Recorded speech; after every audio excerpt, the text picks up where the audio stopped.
For more...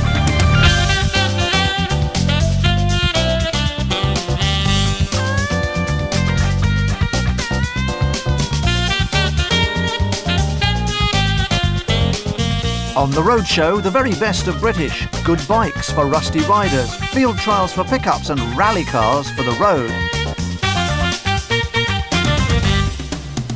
We thought hard about the new cars to kick off this series of the roadshow.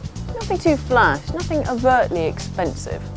Quality, class, prestige, something important. And we think we've got the answer. Keys, Tim?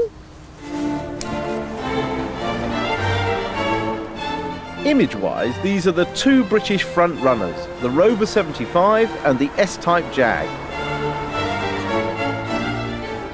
Forget those picky motoring scribes. In the real world, the Jaguar is a thoroughly desirable car.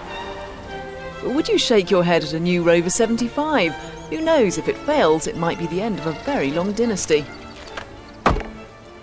It's been a long time since Rover truly deserved a reputation for building luxury cars. The 75 replaces one model that was mostly Japanese and one model that was mostly rubbish. In the 75's project brief, the key word was solidity. Prime Ministers once loved Rovers for that, the image you know. So the body had to be made stiff, the chassis and drivetrain reassuring. Starting with a clean sheet and a PC worth 1.5 million quid, the designers went to work. As for the driving experience, well, I really can't fault the chassis. There's more than a little bit of BMW driving dynamics have crept in here. With engines from 1.8 to 2.5 V6 plus a diesel, the car challenges a very wide price range of rivals, from Vauxhall and Audi to Saab and BMW. The Rover engines aren't brand new, but they're greatly refined. The 2-litre V6 engine is sewing machine smooth, a real jewel. No complaints there then, they've got that right. As for the dashboard, well, that's another matter. I'm not sure whether it's a Cartier watch face or a 1950s Wurlitzer jukebox.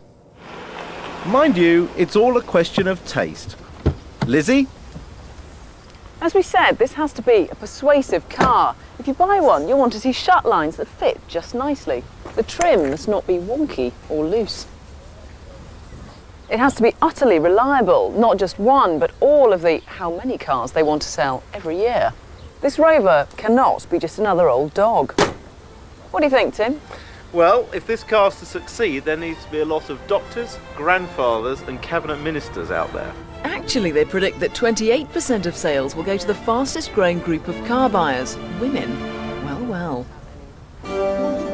We're in Suffolk, in Constable country redolent with Englishness. An ideal setting for a Jaguar, if you forget its close family ties with the American Lincoln Saloon.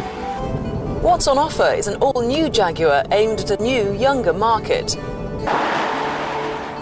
It's richer fare than the Rover. The dealer won't take his loafers off the desk until you've shown at least 28,300 for the base model 3-litre. The whole point about this Jag is that it makes you feel as if you're slightly a cut above, perhaps cocooned from the nasty outside world.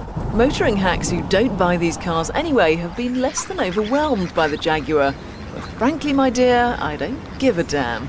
The driving dynamics are terrific. The weight is balanced evenly between front and back, and the suspension is superb, refined, smooth and safe.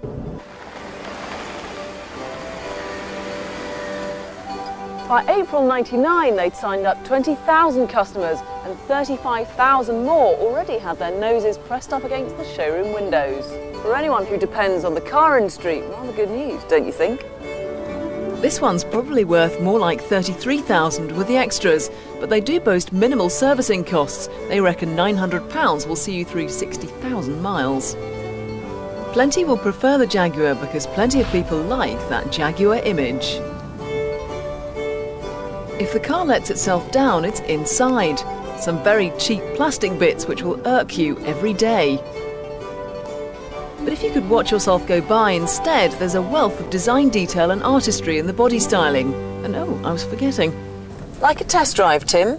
Hello, there's a darling white diner on this car. Come on, let me know. Wow, at last. This is a car I feel immediately at home with. It might be a treat to take it on the track, although the controls are almost over-sensitively light. I'm certainly impressed with the drivetrain. This is a silky smooth V6 engine with plenty of gutsy go. Nice to see that.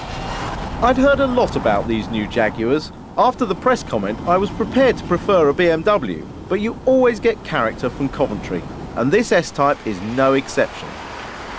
Two major new cars. Do you reckon they'll be good for the industry? It's vitally important that they do succeed. These are flagship models, both for Jaguar and for Rover, and it's important not only for the manufacturer, but also for all the suppliers of British industry. But what I think is strange that when so many cars now look like jelly moulds, two new ones come out trying to be completely different, and they look the same. Twin headlights, chunky bodies, big bottoms. Well, never mind that, it's time to take them back, and I'll toss you for the Jaguar. Oh, go on then. Heads. Best of three?